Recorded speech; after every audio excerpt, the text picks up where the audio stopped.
agarsiise siif ta'een jiraadha Yesuus hunduma saadhiise amma du'a lubbuutti gooftaan jaallatte yoomiyyuu dagadhu olmaatti naaf oolte madaa'u kee Yesuus madaan kundi fayyi abbaa fayyina koo si faarfadhaayyee jaalala fannoorraa sinnatti agarsiise siif ta'een jiraadha Yesuus hunduma saadhiise amma du'a lubbuutti gooftaan jaallatte gongumaan dagadhu olmaatti naaf oolte madaa'u kee Yesuus madaan kundi fayyi abbaa fayyina koo si faarfadhaayyee madaa'u kee Yesuus madaan kundi fayyi abbaa fayyina koo si faarfadhaayyee madaa'u kee Yesuus madaan kundi fayyi abbaa fayyina koo si faarfadhaayyee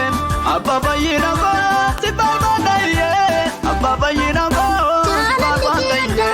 dukkana jaalatte jirma jiidha baattee naaf jettee dhiphatte akka nama taate natti hin jijjiiramne waada galtee haaltee bakkeetti danganne ulfaadhu Yesuus koo natti siisin dhufte jaalalli kee addaa dukkana jaalatte jirma jiidha baattee naaf jettee dhiphatte akka nama taate natti hin jijjiiramne waada galtee haaltee bakkeetti danganne ulfaadhu Yesuus koo natti siisin dhufte jaalala fannoorraa sinnatti agarsiise siif ta'een jiraadha Yesuus hunduma saadhiise amma du'a lubbuutti gooftaan jaallatte yoomiyyuu dagadhu olmaatti naaf oolte madaa'u kee Yesuus madaan kundi fayyi abbaa fayyina koo si faarfadhaayyee jaalala fannoorraa sinnatti agarsiise siif ta'een jiraadha Yesuus hunduma saadhiise amma du'a lubbuutti gooftaan jaallatte gongumaan dagadhu olmaatti naaf oolte madaa'u kee Yesuus madaan kundi fayyi abbaa fayyina koo si faarfadhaayyee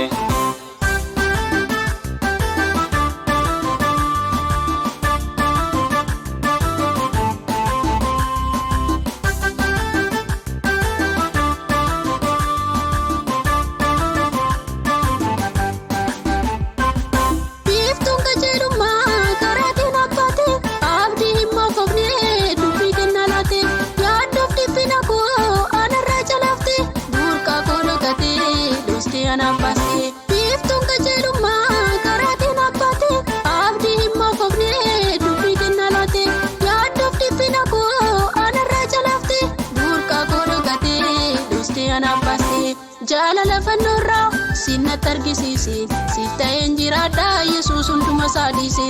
amma du'a lubbuutti gooftaan jaallatte yoomiyyuu dagadhu olmaatti naaf oolte madaa'u kee Yesuus madaan kundi fayyi abbaa fayyina koo si faarfadhaayyee jaalala fannoorraa sinnatti agarsiise siif ta'een jiraadha Yesuus hunduma saadhiise amma du'a lubbuutti gooftaan jaallatte gongumaan dagadhu olmaatti naaf oolte madaa'u kee Yesuus madaan kundi fayyi abbaa fayyina koo si faarfadhaayyee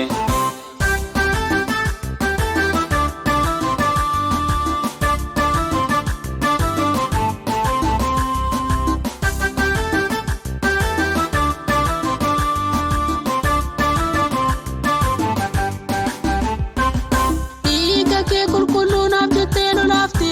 waanjoo du'aa jalaa birmaduu na baafte boofaffaata gaddaa narraa tatarsaafte dhiiga kee qulqulluu naaf jettee lolaafte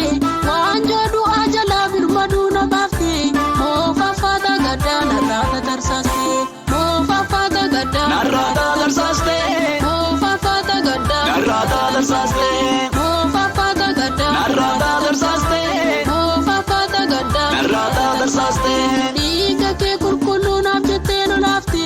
waanjoo du'aa jalaa birmaduu na baafte boofaffaata gaddaa narraa tatarsaafte dhiiga kee qulqulluu naaf jettee lolaafte waanjoo du'aa jalaa birmaduu na baafte boofaffaata gaddaa narraa tatarsaafte boofaffaata gaddaa narraa tatarsaafte boofaffaata gaddaa narraa tatarsaafte